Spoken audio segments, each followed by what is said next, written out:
In the freezing winter of 1856, in a remote corner of southeastern Ohio, 3 babies were born under circumstances so strange that to this day, the medical community still debates them in secret and whispers about them. Born in the secret basement of a Quaker meeting house on the most dangerous night in the history of the Underground Railroad. The slave-running network, the Triplets, were unlike any other children who had ever lived. They grew up with abilities that defied all known laws of human psychology and physiology. And for more than a century, their lineage has kept secrets about what they were capable of, secrets that, if revealed, would force the entire world to reconsider the very boundaries of human consciousness. The story you are about to hear has never been published outside the family archives. It has never been recorded in any mainstream medical journal, nor discussed in any academic conference. The evidence has been deliberately hidden. But tonight, the truth will come to light. Before we embark on this chilling journey, a story that begins in the shadows of America's most secretive rescue network, I have to ask you one thing. Do you have the courage to listen to it all the way to the end? Because this channel is not for everyone. It is for those who are willing to face mysteries that will shake the very foundation of your beliefs about the world. If you are one of the few willing to explore the boundaries between real history and the unexplained, subscribe now. And if you can leave a comment telling me which state you're listening from, I want to know where the community of truth seekers is gathering tonight. Chapter 1. The Triplets, born beneath the ice, winter, 1856, in the frigid winter of 1856. Deep in a remote corner of southeastern Ohio, 3 newborn boys came into the world under circumstances so strange, so inexplicable, that even today, medical professionals still whisper about their case behind closed doors. These triplets were not born in a hospital or even in the safety of a home, but in the hidden basement of a Quaker meeting house on one of the most dangerous nights in the history of the Underground Railroad. From the very beginning, the boys displayed abilities that shattered the known laws of human psychology and biology. For over a century, their descendants have protected the truth about what those children were capable of. Truths that, if exposed, could force us to rethink everything we believe about human perception, about the nature of the mind, and perhaps about reality itself. What I'm about to reveal has never been shared outside family records. It's never appeared in a peer-reviewed journal. No academic has ever dared mention it in public. The evidence was buried on purpose. But tonight, the silence ends. The truth steps into the light. Before we go further, I need to ask you something. This channel isn't for everyone. It's not for those who only want the easy answers or who need every story to fit neatly into what science already understands. This is for the few who are willing to follow the trail wherever it leads, even when that trail bends into darkness.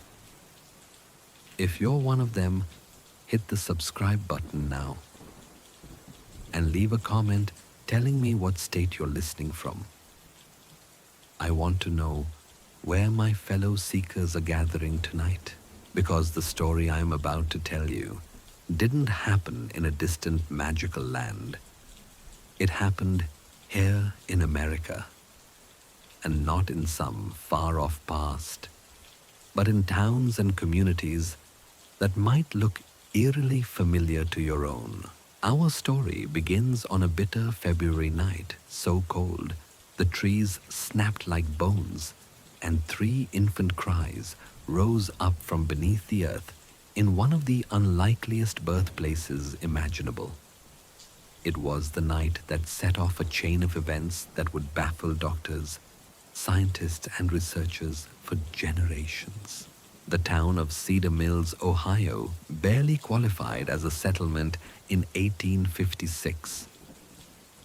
With a population of less than 300, it consisted of a handful of modest homes, a general store, a blacksmith shop, and a small brick meeting house that served the local Quaker congregation. Unlike their more expressive Christian neighbors, the Society of Friends, as the Quakers called themselves, practiced a faith rooted in quiet, in simplicity, and in the radical belief that all people are equal in the eyes of God. That belief had transformed their meeting house into something far more dangerous than a place of worship.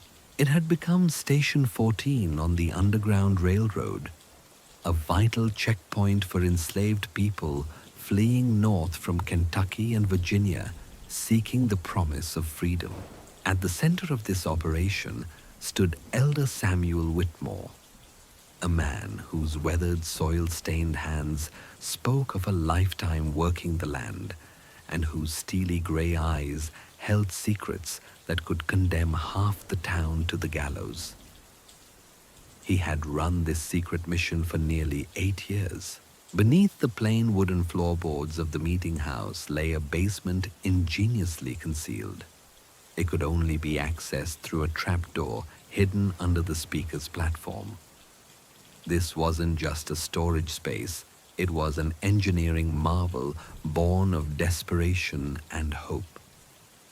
Dug by hand over long months, the chamber ran nearly the full length of the building. Massive beams supported the low ceiling, and fresh air was funneled in through a system of hollowed-out fence posts, decorative to the casual eye but vital to survival. On any given night, between 3 and 15 freedom seekers might be hidden there. Some stayed only for a few hours. Others remained for weeks, waiting for safe passage to the next safe house further north. February of 1856 was especially dangerous. The Fugitive Slave Act of 1850 had emboldened slave catchers, giving them legal power to operate deep into Ohio and other free states. Armed and ruthless, they roamed the countryside with federal authority hunting human beings with the backing of the law. And that's when the Triplets were born. Chapter 2. Ruth arrives, and so does the storm. For weeks, whispers had warned of trouble. Professional bounty hunters, the infamous Garrett brothers, had been spotted prowling the edges of Cedar Mills. They weren't just passing through, they were hunting. Armed with federal warrants and offering hefty rewards for any information on Underground Railroad activity. They had turned the surrounding hills into a predator's playground. Tension hung over the town like a thundercloud. You could feel it in the way neighbors glanced over their shoulders, in the silence that followed an unexpected knock at the door. Every creak of floorboards after sunset might signal discovery. Every unfamiliar face might be the one that doomed them all. And it was in the midst of this rising dread that she arrived. She gave her name only as Ruth, said she was 19. She appeared at the door of the Quaker meeting house 3 days before the storm broke. And she was unmistakably very pregnant.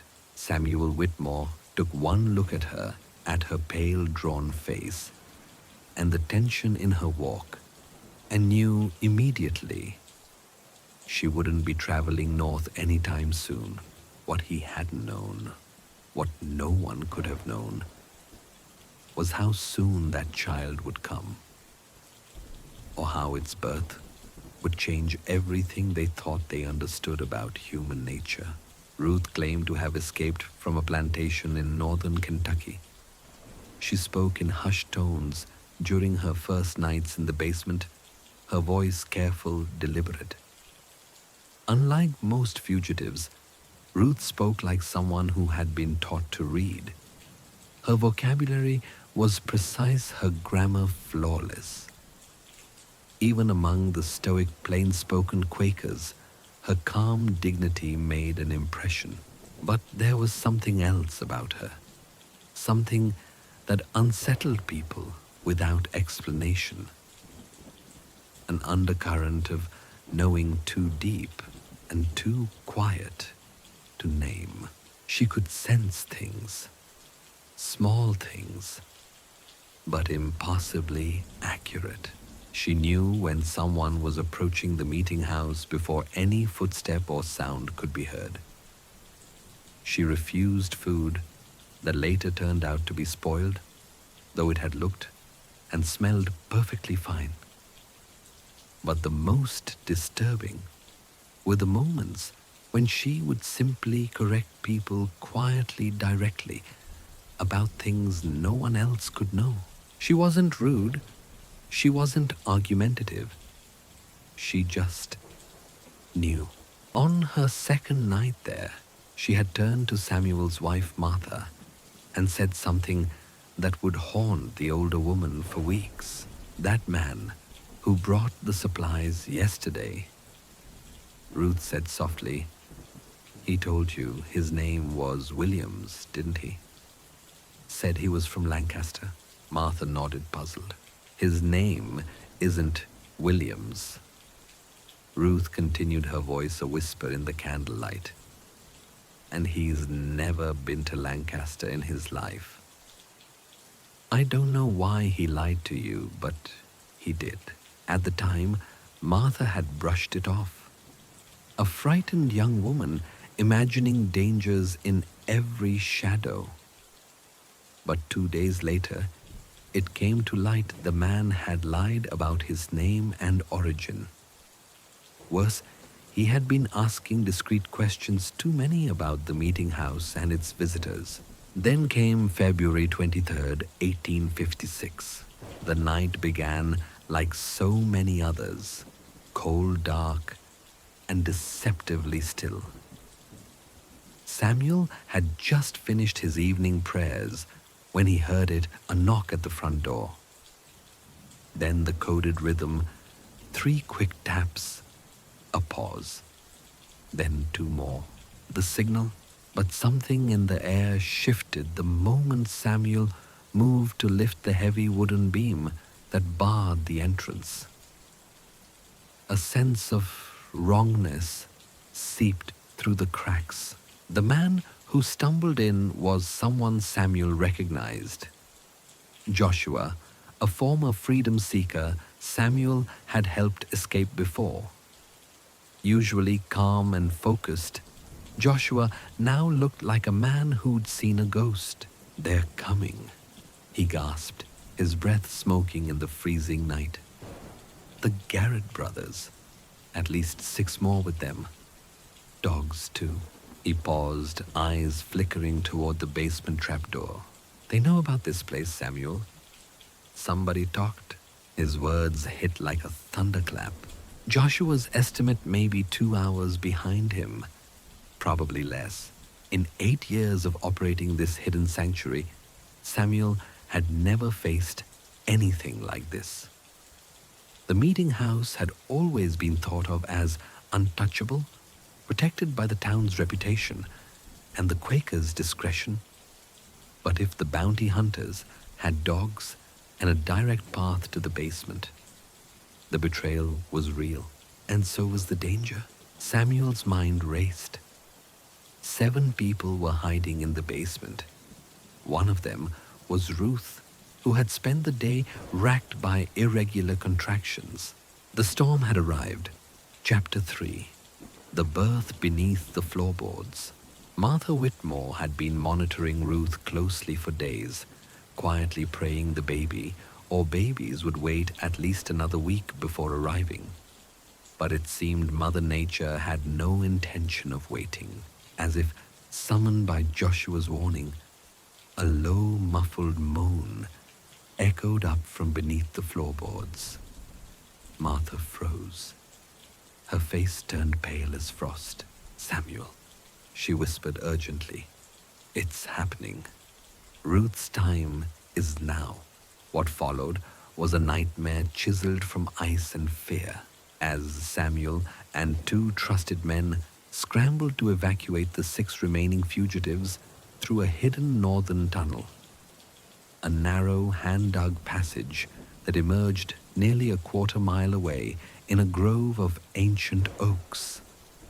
Martha and her daughter Rebecca descended into the basement to tend to Ruth. What they found in the dim candle-lit shelter would challenge everything they thought they knew about childbirth. Ruth was clearly in active labor, but not like any labor Martha had ever witnessed in her years as a midwife. There was no writhing, no screams, no tension in her limbs. She lay utterly still on a rough straw mattress, her breathing calm, steady, almost meditative. When the contractions came, she didn't cry out. She didn't even flinch. It was as if she were listening to something only she could hear. Martha knelt beside her, pressed her ear gently to the firm swell of Ruth's belly. "How many babies?" she asked, her voice low. Ruth's eyes opened for the first time in over an hour. In the flickering candlelight, they shimmered strange and luminous, like polished stone under moonlight. 3, Ruth said quietly. 3 boys. They've been waiting for tonight. Martha and Rebecca exchanged a glance that carried a silent understanding. Triplets were exceedingly rare, especially under such conditions. A birth in a cold, cramped, hidden cellar with slave hunters approaching outside. This was no ordinary night. But what truly disturbed Martha wasn't the number. It was Ruth's certainty. And her words, "They've been waiting." How could unborn children wait? Before Martha could puzzle it out, the sound of distant horses shattered the stillness. From above, Samuel's voice called down, urgent and tense. "They're here. The tunnel's clear, but we can't move Ruth now." What happened next would not be shared publicly for almost 150 years. It remained hidden in the private journal of Martha Whitmore, a small leather-bound book tucked away in a cedar chest.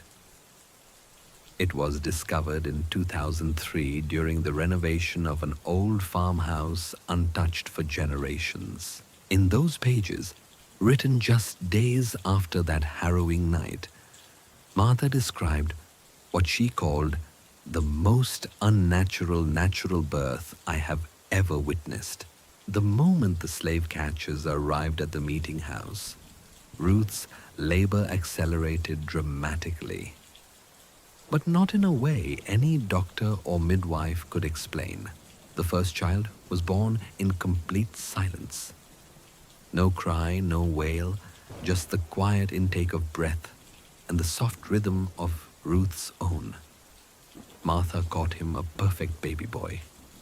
To her astonishment, he was already breathing on his own eyes, wide open, scanning the room with eerie awareness. Before Martha could even reach for her tools, the second boy emerged again in absolute silence. And like the first, he was calm, eyes open, alert. Then less than a minute later, the third. 3 perfect boys born in under 5 minutes. No tears, no sound.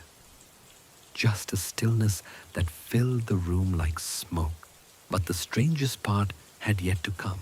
As Martha and Rebecca gently cleaned and wrapped the infants, they heard footsteps above them. Boots, heavy, close. The Garrett brothers had entered the meeting house. The search was underway. The floorboards creaked overhead as bounty hunters stalked the room, voices barking orders, dogs panting. At one point, someone stepped directly onto the trapdoor, hiding the basement below. And through it all, not a single cry. The three newborns lay silently in Ruth's arms. No whimpers, no squirming. Their matching dark eyes simply moved back and forth in unison, tracking the movement above them, as if they knew, as if they understood. Ruth said nothing, not even when one of the hounds began to growl, nose pressed against a crack in the floorboards. She merely held her sons close and whispered to them in a language Martha couldn't identify. It wasn't English. It wasn't Gullah or any dialect she had ever heard. It was soft and fluid, like the sound of water flowing over stones. Words that shimmered and rippled in the air, impossible to grasp. Later, Martha would describe it like this. It was like she was singing to a river, not in words of comfort, but in words that belonged to something older than comfort. Chapter 4. The Cry That Followed Silence. The search lasted nearly 3 hours. The Garrett brothers were nothing if not thorough. Room by room, wall by wall, they combed through the meeting house with the cold, methodical patience of men used to finding people who didn't want to be found.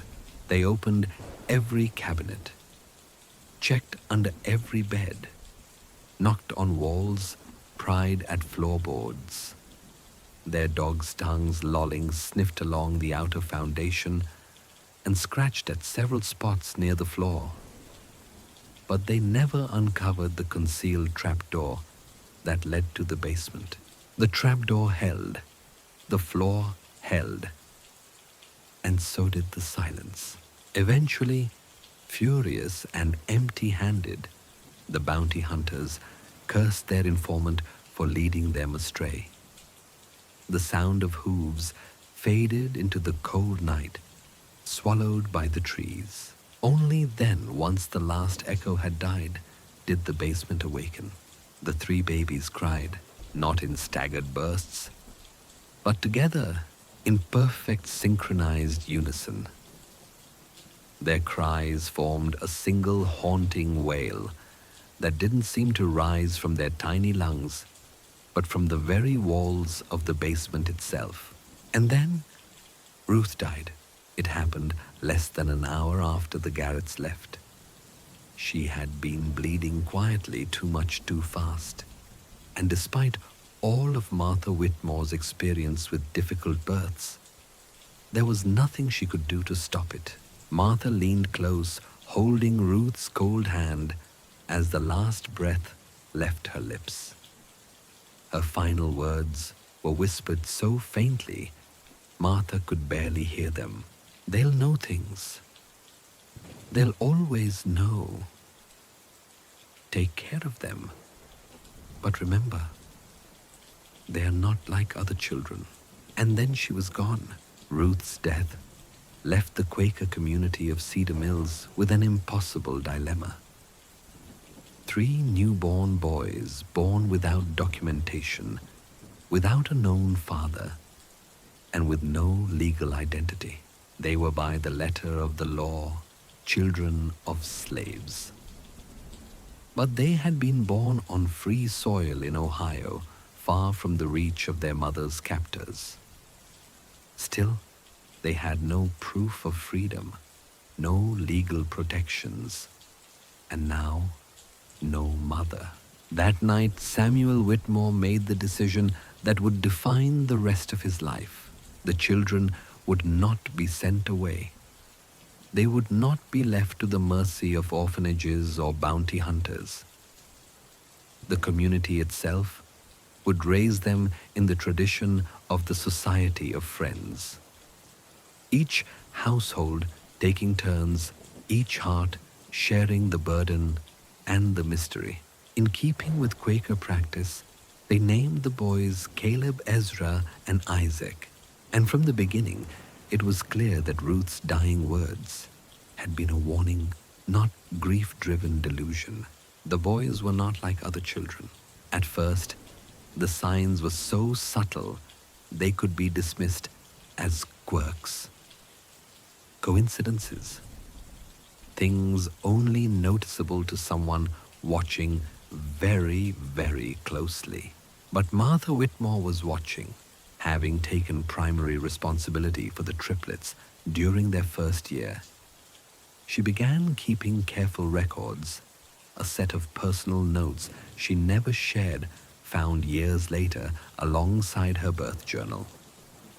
These writings provide an eerie window into the early years of the three boys and the first glimmers of what made them different. At 6 months, the triplets began to exhibit a behavior that unsettled even the most grounded caregivers. They would turn their heads all three at once to face the same window doorway or shadowed corner, even when nothing was there. But minutes later, someone always appeared. Often someone distressed, angry, holding something back. The boys seemed able to detect emotional turmoil before it entered the room. By their first birthday, the pattern could no longer be dismissed. They could detect lies, not just big ones, but small, everyday untruths. If someone told the truth, the boys responded normally. But if anyone spoke a lie, even a harmless one, they would turn away, go silent, refuse to engage. At first, the adults found it amusing, even helpful. One man claimed he had finished a chore. The boys ignored him. He admitted he hadn't. They returned to playing, but it escalated. When visitors came to the meeting house and gave false names or shady explanations, the triplets would grow anxious. Sometimes they cried. Sometimes they simply crawled to the farthest corner of the room and stared. What became clear was this: it wasn't just lies they perceived. They could sense intentions. They could feel secrets. They reacted to what people meant, not what they said. In a letter to a fellow Quaker elder, Samuel Whitmore wrote, "It is as if the boys can see directly into the human heart and know what lies therein. This would be a blessing, perhaps, if it did not seem to cause them such sorrow." Chapter 5. The weight of knowing. They are constantly aware of the small falsehoods and hidden thoughts all people carry, and this knowledge appears to be a burden, not a gift. So wrote Martha Whitmore in one of her final entries on the boys. By their second year, it was clear the triplets weren't merely sensing everyday dishonesty.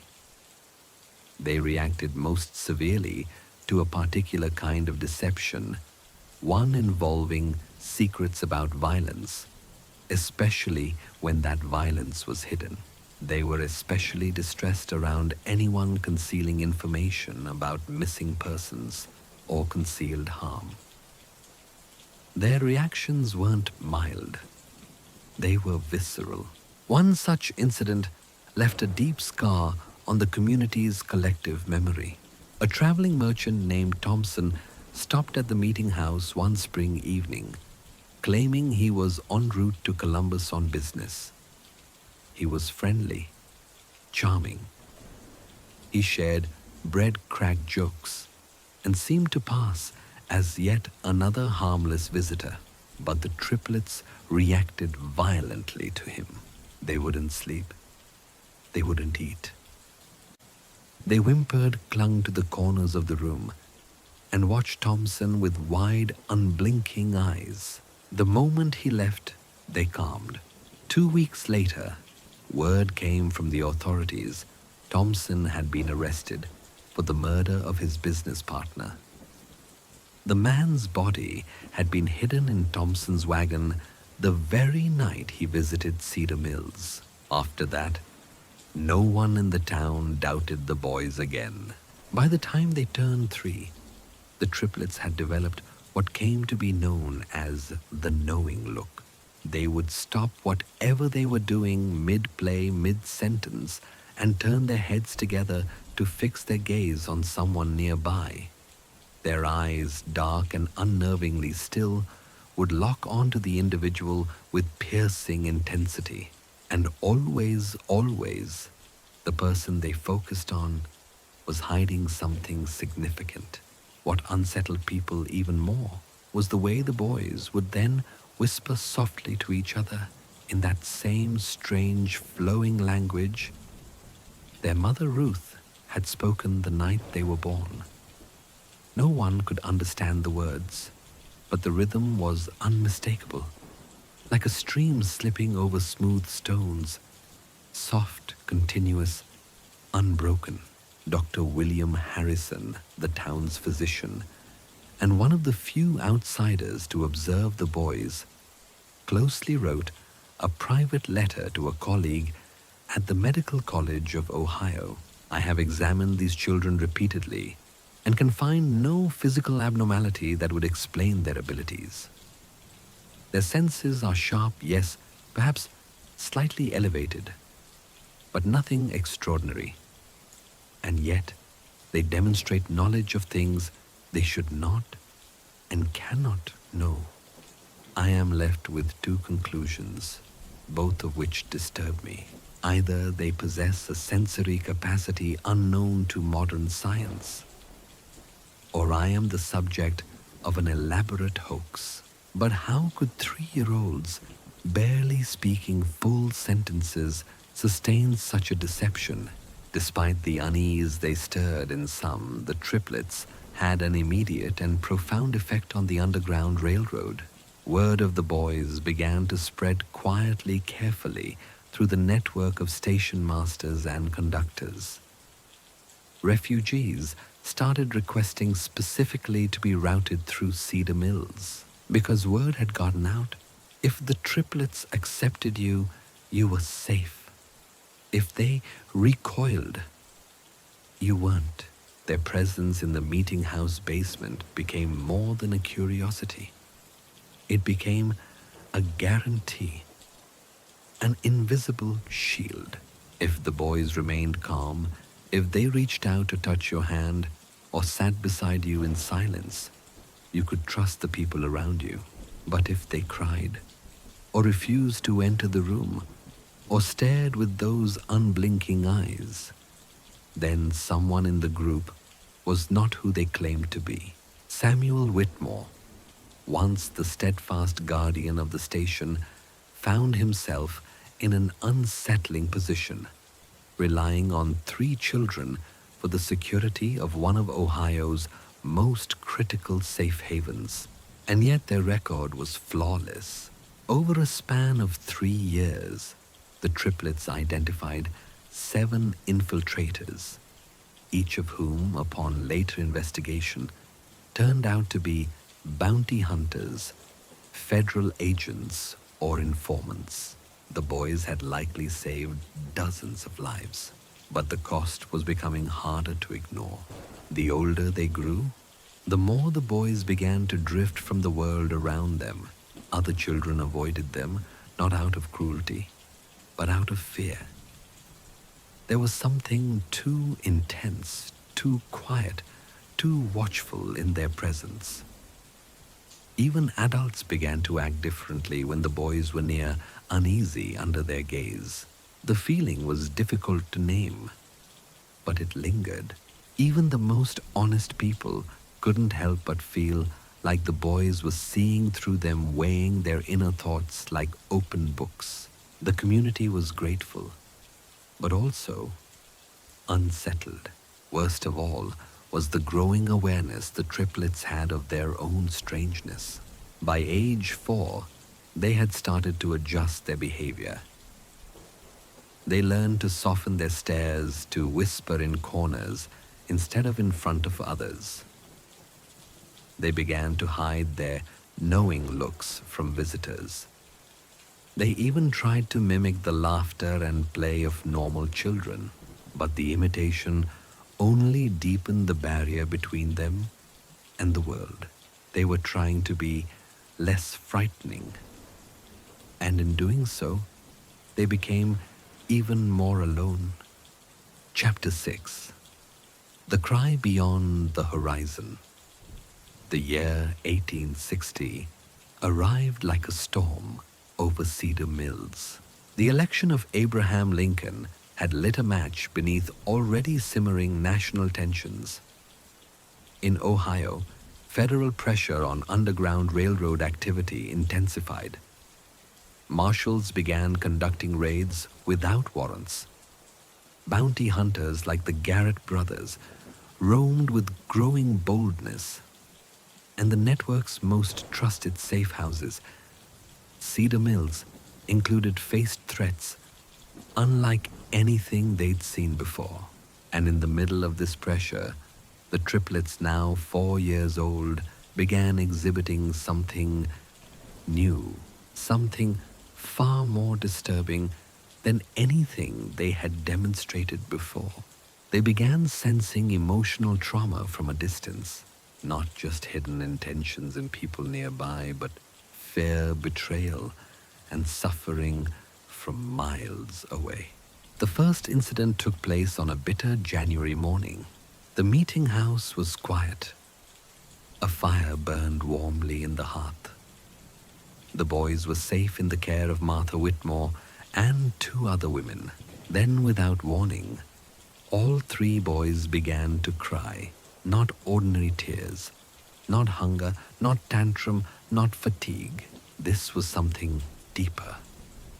A keening primal wail that filled the walls with raw, choking sorrow. Their faces twisted in a grief that seemed not their own, as if they were mourning something happening elsewhere. Nothing calmed them. Not food, not rocking, not song. They cried for nearly 6 hours, just as the sun began to fall below the tree line. They stopped instantly, as if a switch had been flipped. The room returned to silence. 2 days later, a freedom seeker arrived at the meeting house. He brought devastating news. A group of 11 people, including 3 children, had been captured, approximately 40 miles south of Cedar Mills. The time of the capture. The exact hour the boys had begun to cry. Even worse, the group had included a pregnant woman. She had gone into labor during the chaos. Both she and her newborn had died of exposure during the forced journey back to Kentucky. Samuel Whitmore, a man not given to superstition, was deeply unsettled. Still, he chalked it up to coincidence until it happened again.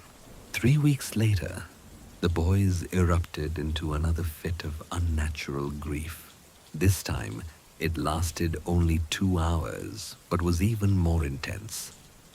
They thrashed, clung to each other, and refused all comfort. The next day brought word a conductor on the Underground Railroad had been shot and killed while helping a family escape near Portsmouth, Ohio. The attack had occurred at the exact time of the triplets episode. That was when Samuel summoned Dr. William Harrison. The physician had been studying the boys for years. But what he found now left him shaken. In his private notebook, he wrote, "During episodes of apparent long-distance sensing, The boys' pulse rates synchronize. Their breathing becomes identical. Their body temperatures drop by several degrees. Their brains appear to ignite. I have never seen this level of neural activity in a child, let alone three simultaneously. They are clearly experiencing intense internal stimulation. The only logical conclusion is that they are detecting external trauma from afar, not normal accidents, not death from illness, always betrayal, always violence, always mortal danger. The community began to realize the scope of what the boys were feeling. Their awareness extended through southern and central Ohio, and possibly into northern Kentucky, and the whispers spread. Beyond the tight-knit network of conductors and safe houses, families who had lost loved ones, runaways who had vanished, began coming to Cedar Mills, not to hide, but to ask the boys a question no child should ever have to answer. Are they still alive? Samuel Whitmore resisted. He didn't want to exploit them. Their lives had already been shaped by powers no one understood. But the boys, they didn't resist. In fact, they seemed drawn to those broken families, to their grief, to their hope. They would sit quietly across from a weeping parent. Then one would whisper in that strange, liquid language. The others would nod or shake their heads slowly. And somehow, always they were right. Chapter 7. The line between miracle and curse. The case that changed everything came in spring of 1860, when a desperate couple named Mr. and Mrs. Brennan arrived in Cedar Mills. Their daughter Mary, just 16 years old, had vanished 3 months earlier on her way to visit relatives in Columbus. She had never arrived. They had searched everywhere, filed reports, followed false leads. And now, with nowhere else to turn, they came chasing a rumor, a whisper of 3 children who could find the missing. Samuel Whitmore was hesitant. The boys had already shouldered more than any child should. He told the Brennans gently that the triplets were not to be used like dowsing rods for grief. But the boys approached on their own. Caleb, Ezra, and Isaac walked quietly into the meeting room where the Brennans waited. Without being prompted, they stood before Mrs. Brennan and began their soft, synchronized whispering. For several minutes, no one moved. The boys' murmurs, like a secret wind rustling through dry reeds, filled the room. Then Isaac stepped forward. He pointed to the southeast, toward the Ohio River, and said, "She's there. She's scared, but she's alive. The man who took her isn't who he said he was." Acting on the tip, local authorities investigated a remote farm near Chillicothe. What they found was horrifying. Mary Brennan was locked in a cellar along with 2 other young women, each kidnapped by a man posing as a traveling preacher. He had planned to sell them into prostitution in New Orleans. Mary was saved. The man was arrested. He confessed fully, and the triplets became something else that day.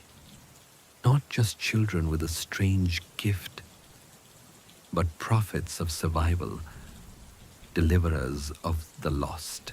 But the rescue marked a turning point, and not just in how the community saw them.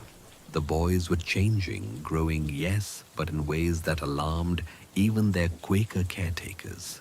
Their abilities were becoming more refined, more specific. There seemed to be no limit to their range or accuracy. But with that growth came a cost.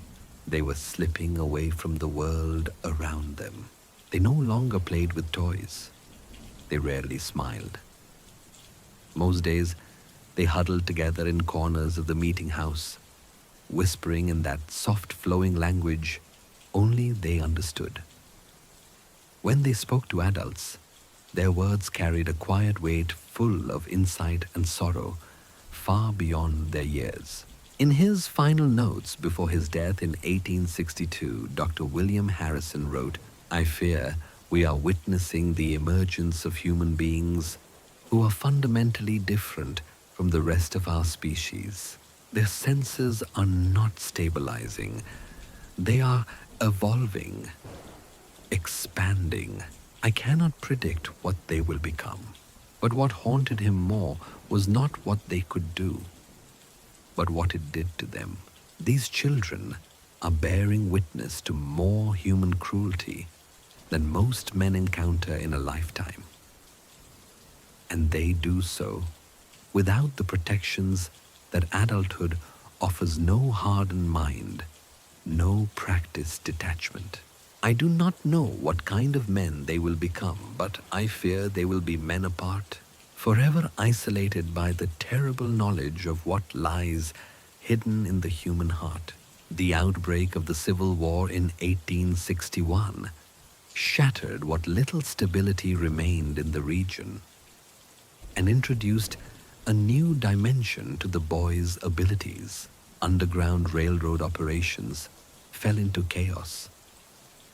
Travel became unpredictable. Safe houses were burned. Entire families vanished. But amid the bloodshed, the boys' gift or curse evolved once more. They began reacting not just to people, but to battles. In the summer of 1861, Samuel noticed the first signs. For several days, the triplets stood at the windows of the meeting house, gazing south toward the Ohio River. Their faces were contorted with a grief too deep for children. When Samuel finally asked what was wrong, Isaac, always the most vocal, whispered, "Too many people are going to die. So many people." 3 days later, news arrived from the east. The first battle of Bull Run, a crushing Union defeat. Hundreds dead, more wounded. From that moment on, it became impossible to write it off as coincidence. Time and again, the boys would fall into spells of agitation, terror, or grief, always before news of a major engagement reached Cedar Mills. Their emotional state aligned perfectly with the magnitude of the bloodshed to come. And then it became personal. Somehow, amid the chaos of troop movements, disinformation, and border skirmishes, the boys began identifying specific individuals among the thousands of soldiers passing through Ohio. They would walk through crowds, Union, Confederate, it didn't matter, and stop, fixing one of their silent stares on a man who looked perfectly ordinary. "He's not coming back," Ezra whispered once, watching a young cavalryman laugh with his comrades.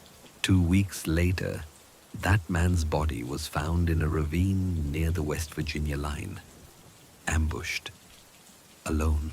The triplets had never seen him before, never spoken to him, and yet they had known. Chapter 8. The Silence That Screamed. In September of 1861, a young Union soldier named Thomas Caldwell arrived at the Cedar Mills meeting house. He was on leave traveling home to Marietta to visit his family before returning to his regiment. When the triplets saw him, they didn't greet him with curiosity or smiles. They froze. Then, almost immediately, they began their synchronized whispering, that now familiar sound that always meant something had been seen. Their eyes filled with sorrow, and their voices took on a tone more often found in mourning. Martha Whitmore, now in her 60s and still acting as their guardian, asked softly what they sensed. It was Ezra who stepped forward. His small body seemed too frail for the gravity in his voice. "He won't make it home," he said. "The man who's supposed to be his friend will shoot him for his money." 3 days from now, near the river crossing, Thomas Caldwell laughed when told of the prediction. He was alone, he said. He had no money worth stealing. It was nonsense. But 3 days later, his body was found by a river 20 miles east of Cedar Mills. He had been shot and robbed by a deserter named Patterson, a man from Caldwell's own unit who had offered to travel with him for part of the journey. A man Caldwell had called friend. The accuracy of the Triplets' prediction stunned the community. But it was only the beginning. Over the following months, the boys' abilities deepened and darkened. They began making specific predictions about people they encountered. Not vague feelings, not general impressions, times, dates, names. They could tell when someone would die down to the hour. They foresaw betrayals, acts of violence, desertions, and murders. They could even tell which freedom seekers passing through the meeting house would reach Canada and which ones would never see another sunrise. Samuel Whitmore, man of faith, farmer and abolitionist, found himself carrying a terrible burden. What do you do with a child who knows your future? Do you act on that knowledge? Do you warn people of their coming death? Do you try to prevent it? Or do you stay silent and let fate unfold? The pressure of playing God wore on him deeply. Worse still was the triplets' emotional detachment.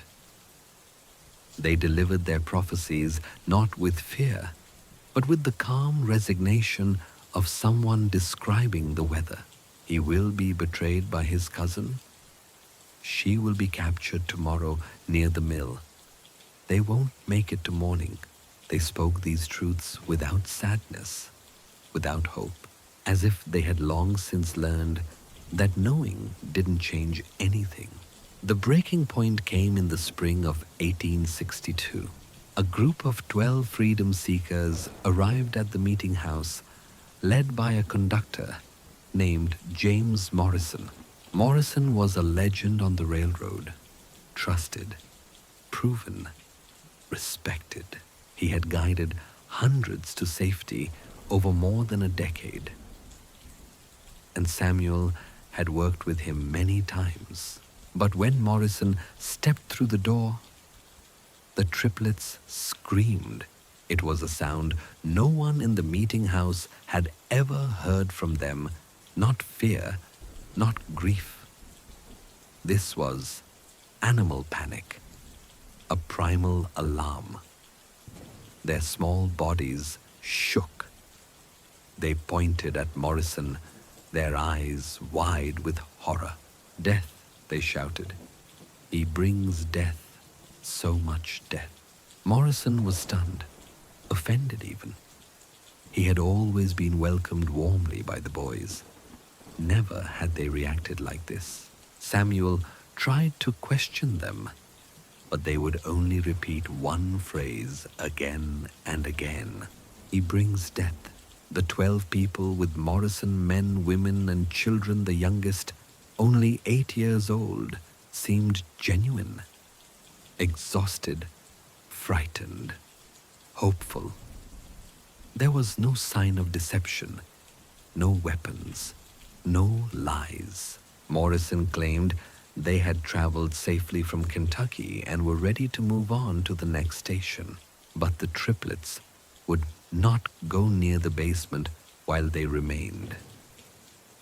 They refused to share a room.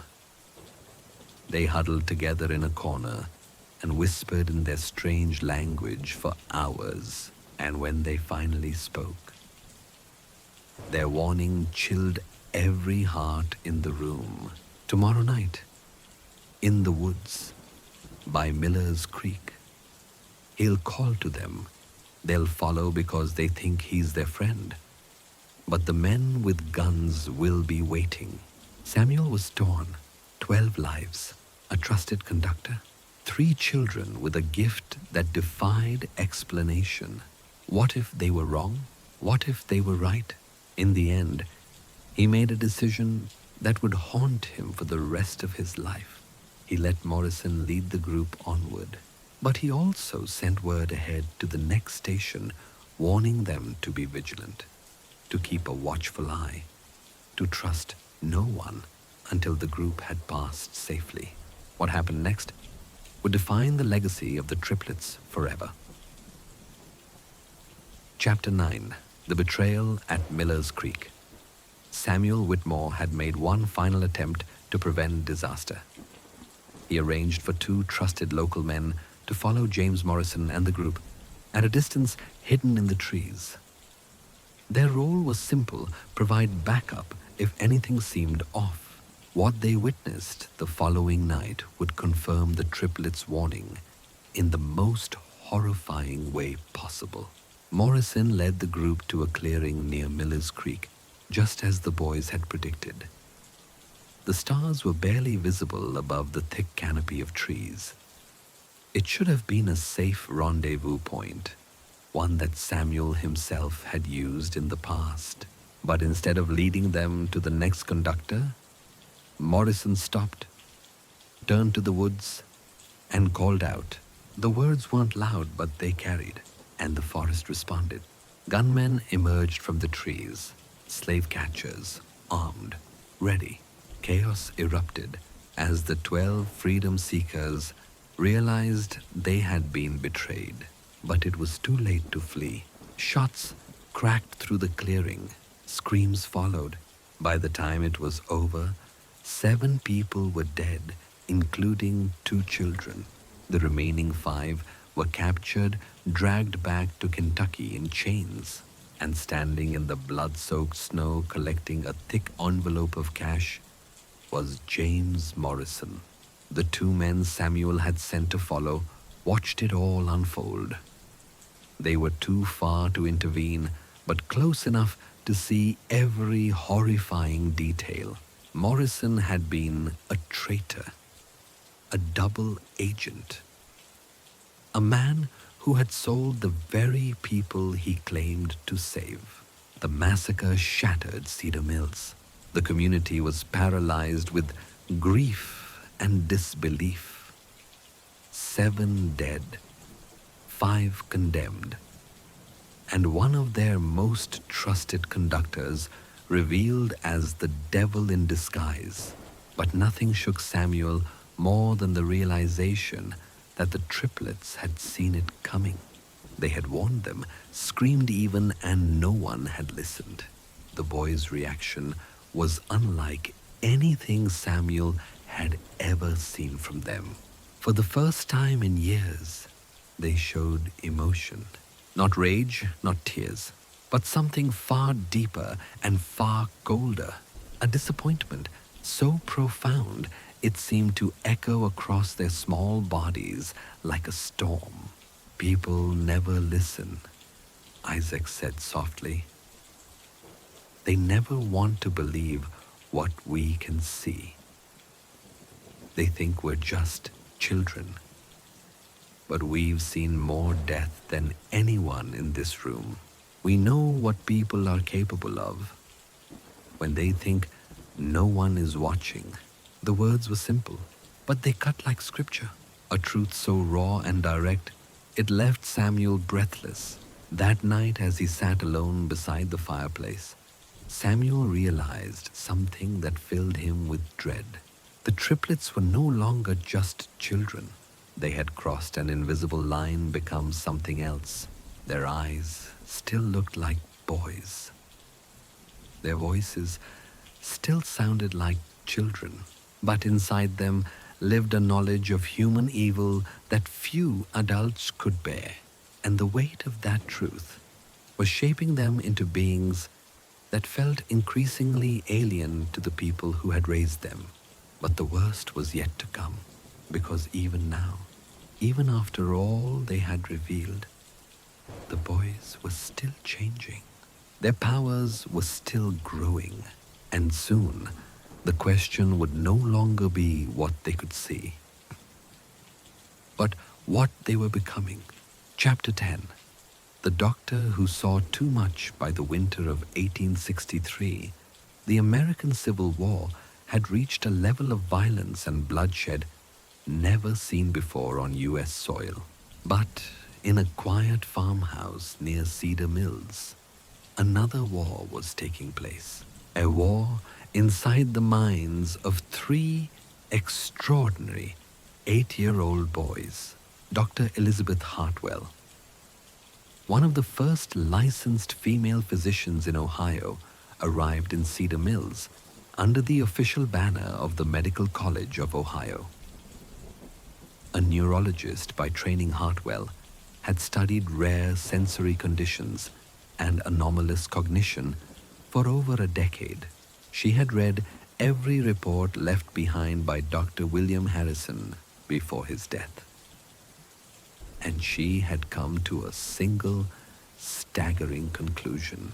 If the triplets are what I suspect, they may represent an entirely new mode of human perception, one that we are utterly unprepared to understand. Samuel Whitmore, still the boy's guardian and protector, reluctantly agreed to a full medical study. He allowed Dr. Hartwell 6 months of direct observation and non-invasive testing.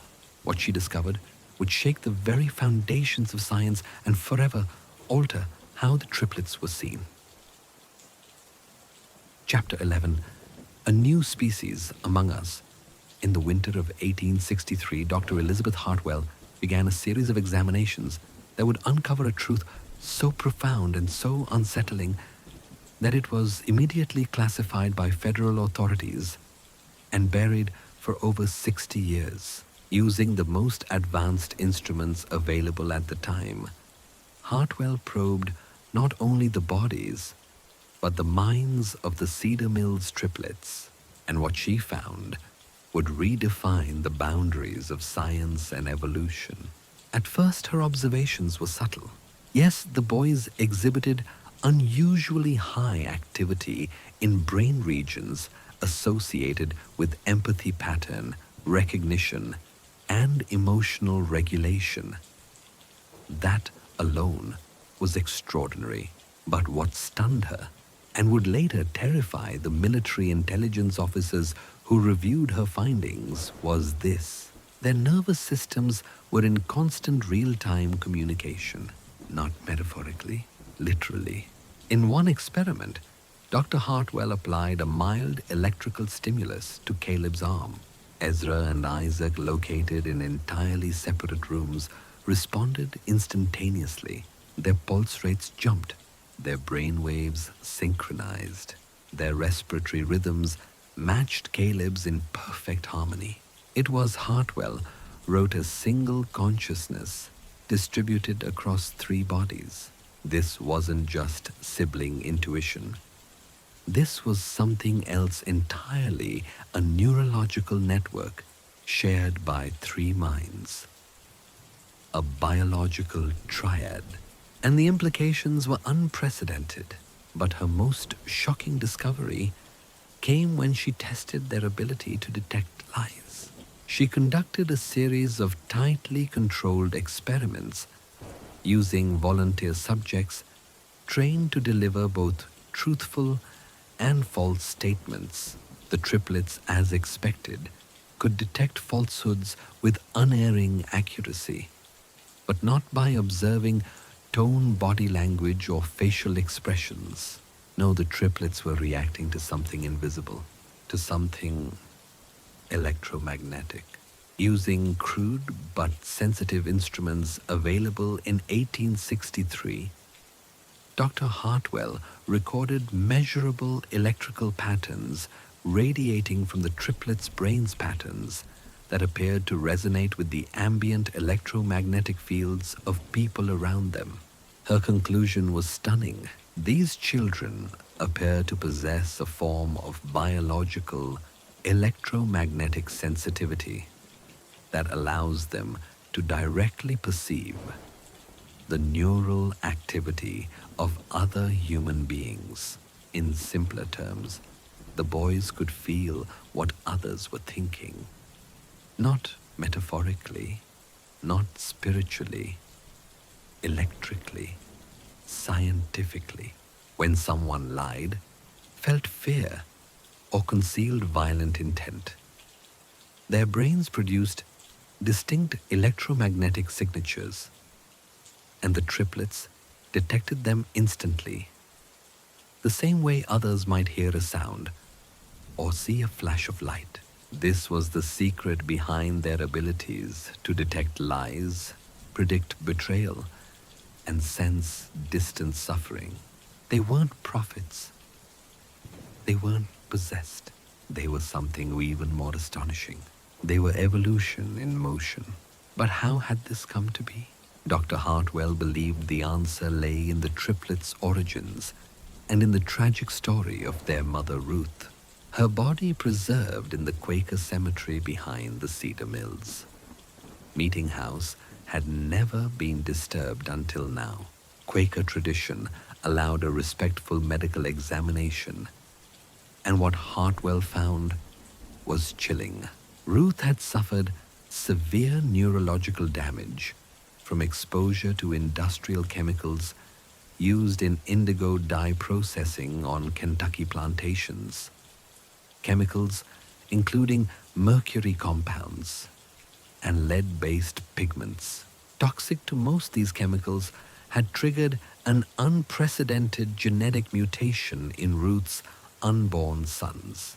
A mutation that didn't kill, it transformed. Instead of deformity or death, the boys were born with enhanced sensory structures designed almost unnaturally to perceive emotional and neural frequencies. They were not accidents. They were adaptations. A horrifying side effect of industrial exploitation had unintentionally created the first step in a new branch of human evolution. And Dr. Hartwell's final discovery was the most disturbing of all. The genetic mutation was dominant. These boys will pass their abilities to their children, she wrote in her most private notes, and their children's children will be even more sensitive. Within 3 or 4 generations, this bloodline could produce individuals capable of reading human thoughts as easily as others read expressions or words on a page. This wasn't a one-time anomaly. This was a beginning. The implications were staggering. If Hartwell was right, the Cedar Mills triplets weren't medical marvels. They were prototypes. The first generation of a subspecies that could one day walk among us, able to perceive our innermost thoughts, intentions, and emotions before we even knew them ourselves. Not because they were supernatural, but because their biology was superior. Yet the question loomed, what do you do with knowledge like this? Tell the world and risk fear, panic, and persecution, or hide the truth and hope that whatever the triplets might become, they'd choose to remain hidden. Chapter 12. Departure into Shadow.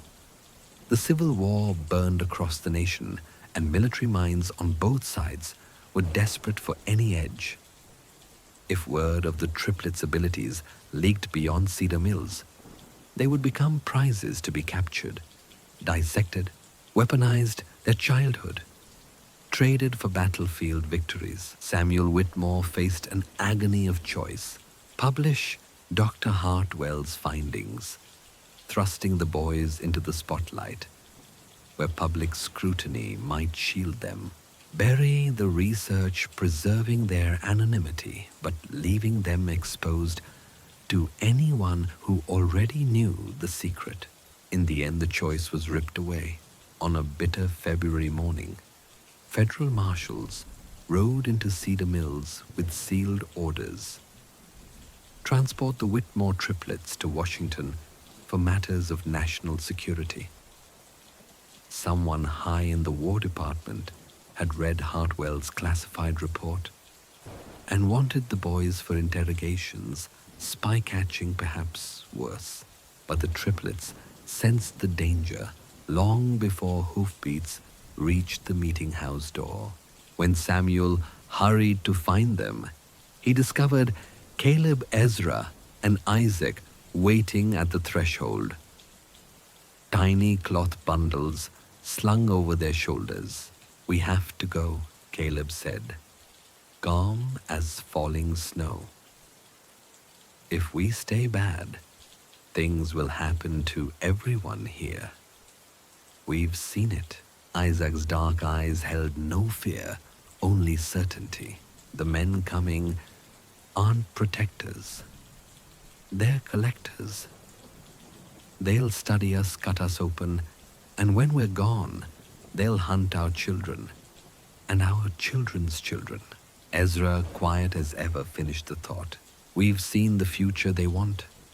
Cages, instruments, people like us turned into tools. We won't let it happen." They would vanish into the tangled caves and hidden hollows that honeycombed the hills around Cedar Mills before the marshals could arrive. Samuel pleaded for them to stay, insisting that legal custody might offer safety. Caleb's reply revealed just how far beyond childhood they already stood. "Mr. Whitmore, we can feel the intentions of every soul within 50 miles. Those government men don't plan to shield us. They plan to own us. We'd rather trust the wilderness than a laboratory." Hoofbeats echoed across frozen fields, the marshals closing in.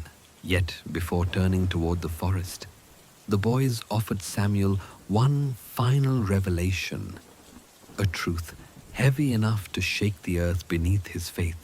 Isaac spoke first, a whisper of thunder. "There are others. Not many, but some children born amid violence and poison changed the way we were. They're scattered, unaware of what they are, but we can sense them, and they can sense us." Ezra stepped forward, eyes ancient in an 8-year-old face. "When it's safe, we'll find them, teach them. Maybe we can build a better world, one where no one can hide evil behind lies." Caleb drew up the hood of his coat. "Tell those who love the truth they have nothing to fear. But those who profit from deceit, tell them we're coming." The boys turned toward the white-coated woods. Their last words drifted back on the icy wind part, promise part, warning. "We'll be watching. We'll always be watching.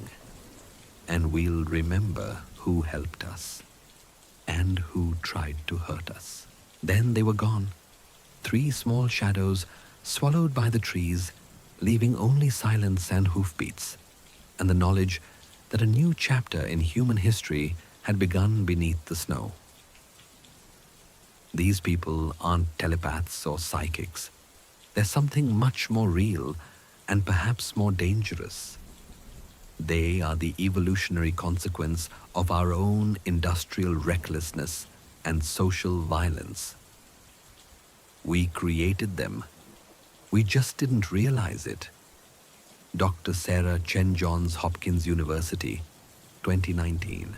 When the federal marshals stormed the Cedar Mills meeting house in February 1863, they found only cold ashes in the fireplace, scattered bedding, and 3 empty cloth bundles.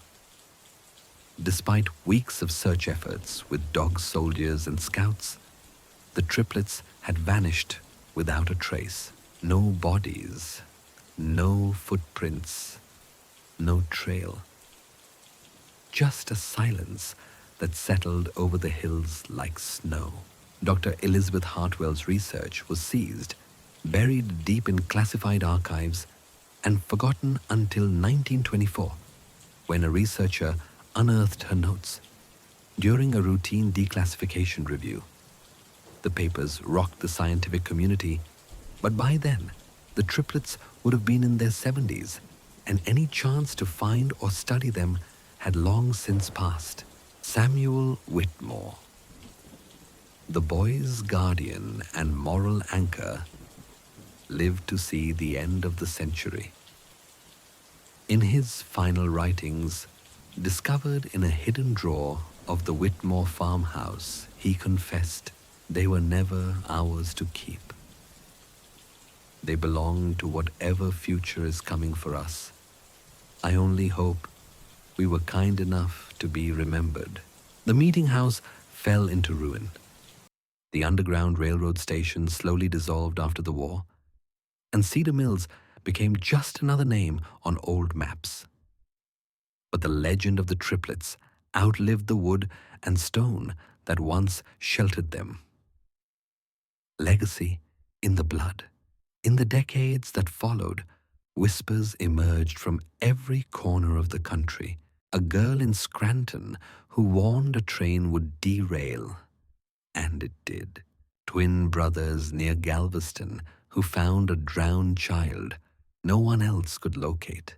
A boy in Sacramento who refused to speak to a man, later arrested for a string of unsolved murders. Most stories were dismissed as folklore chants or childhood fantasy. But the pattern was there for anyone paying attention. These children always shared three things. They were born during times of violence or upheaval. Their mothers had suffered chemical exposure, environmental trauma, or both. They exhibited a quiet, uncanny perceptiveness that defied rational explanation.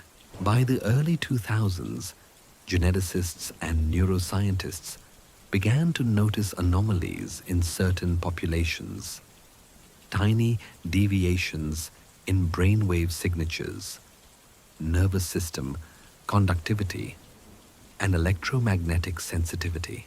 We're not talking about magic Dr. Sarah Chen clarified in her 2019 interview. We're talking about adaptation. Evolution driven not by survival of the fittest, but survival of the most sensitive. Her 20-year study, now the cornerstone of electrosensitivity and human evolution, suggests that as much as 0.1% of the current US population carries a variant of the same genes found in the Cedar Mills triplets. Most of these descendants live unnoticed their abilities, modest or dormant. But others, some have inherited the full spectrum Dr. Chen warned. They can feel the truth in a room the way we feel humidity. They can sense rage before it erupts, grief before it's spoken betrayal, before it's acted. They are not anomalies. They are prototypes. And what comes next? In quiet corners of modern America, schools, hospitals, protests, courtrooms, there are children whose eyes linger a little too long, who wince when someone lies, who seem to sense things they shouldn't. They are watching. And somewhere hidden even now are Caleb, Ezra, and Isaac's descendants, or perhaps the boys themselves, if their lives have defied natural limits as their minds once defied science. They haven't forgotten. They haven't stopped listening. And if they ever come together again as their kind once promised, they may do what they said from the very beginning: build a better world. One where lies can't live, one where people can't hide what they really are. Whether that world will be a paradise of truth or a prison of perfect perception is a question still waiting in the shadows. We'll be watching, they said, and they are. They are not psychics, not prophets, but humans with heightened neural sensitivity, capable of perceiving electromagnetic patterns emitted by the human brain. The ramifications for law enforcement, national security, and society as a whole are staggering.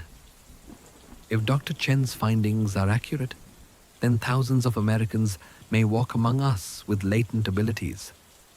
The power to detect deception, to sense hidden emotions, even to find those who have vanished without a trace. Most, she believes, may not even realize what they possess, dismissing their razor-sharp instincts as mere intuition or coincidence. But the most provocative implication of this research lies in what it suggests about humanity's future. If extreme environmental stress can trigger rapid genetic changes that heighten human perception, what else might emerge as the 21st century continues to test our species? And if the Cedar Mills triplets were correct in their chilling prediction that each generation would grow stronger, then what might their descendants be capable of right now? The answer, it seems, may already be within reach. In 2003, during the renovation of a centuries-old farmhouse in southeastern Ohio, workers stumbled upon a hidden chamber sealed behind a false wall. Inside, preserved in airtight containers, were documents untouched for over 100 years. Among them, a letter dated 1923 penned in 3 distinct handwritings, but signed with a single name, the Children of Cedar Mills. The letter was not addressed to anyone alive at the time. It was intended for those in the future who will understand. What followed were astonishing genealogical records tracing the lineage of the 3 boys who vanished in 1863. The letter confirmed they had not only survived, but lived long lives and fathered children who inherited their unusual gifts. But the letter didn't stop there. It listed detailed prophecies, some eerily precise, of events that were still decades away. The outbreak of both world wars, the exact location of the first atomic bomb test, the year of the moon landing, and dozens more.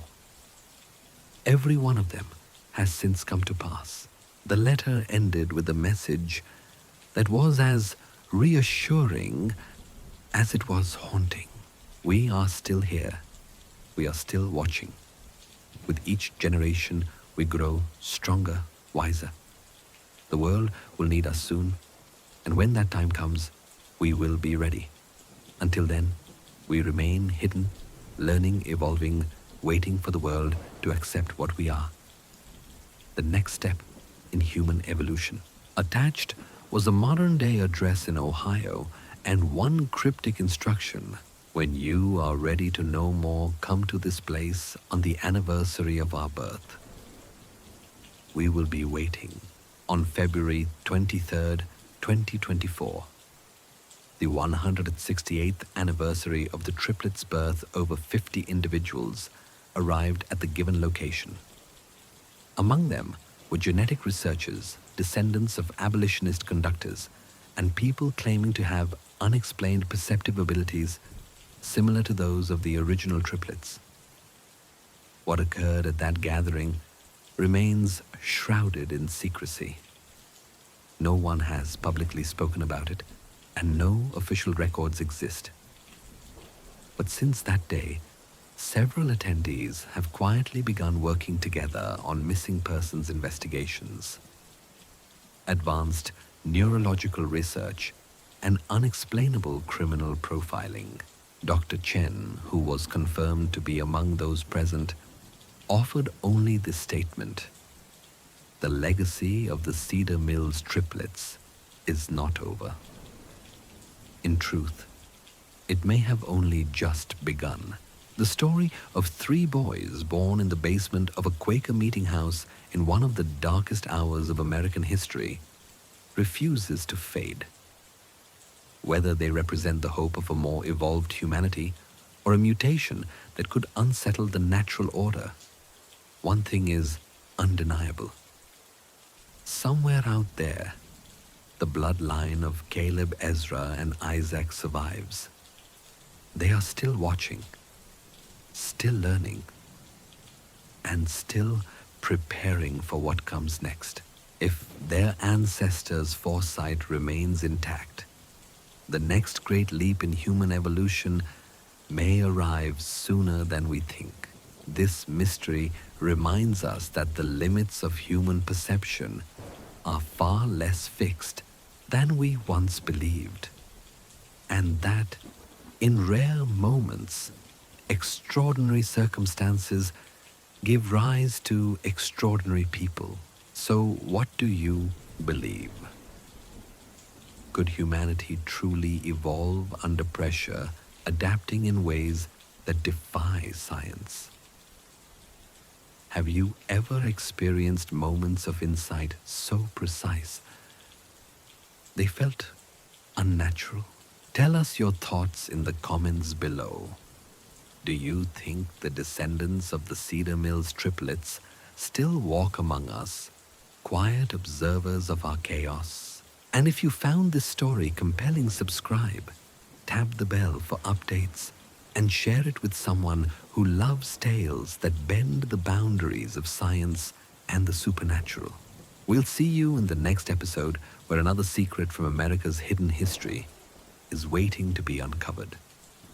Because what you're about to hear isn't happening in some mysterious faraway land, but right here in America, in communities that may be very close to where you live. The story begins on a chilly February night when three tiny babies were born in an unlikely place, setting off a chain of events that would baffle doctors and scientists for generations. Cedar Mills, Ohio, in 1856, barely qualified as a town. With a population of less than 300, it was a simple cluster of houses, a general store, a blacksmith shop, and a small brick meeting house, the gathering place of the local Quaker community. In contrast to their noisy Christian neighbors, the Quakers lived modestly, dressed modestly, and kept a low profile. Their faith was grounded in simplicity and, most importantly, in the radical belief that all men were equal in the eyes of God. That belief made their meeting house a far more dangerous place than a typical place of worship. It became Station 14 on the Underground Railroad, a vital stop for slaves fleeing Kentucky and Virginia to freedom in the North. Its leader was Elder Samuel Whitmore, a man with hands calloused by a lifetime of farming and cold gray eyes full of enough secrets to hang half the congregation. He ran the rescue network for nearly 8 years. Just beneath the meeting house's simple wooden floor was a hidden basement, accessible only through a trapdoor hidden behind the pulpit. The basement was a masterpiece of desperate hands. Digged by hand for months, it stretched nearly the entire length of the meeting house above. The ceiling was reinforced with massive wooden beams, and air was piped in through an ingenious system of decorative fence posts that were actually air shafts. On any given week, anywhere from 3 to 15 fugitives hid there. Some stayed just one night. Others waited weeks, waiting for a safe opportunity to continue their journey to the next station. That February was particularly dangerous. The Fugitive Slave Act of 1850 had given slave hunters legal authority, allowing them to hunt people on Ohio soil. That made every station on the Underground Railroad a minefield, and Cedar Mills was no exception.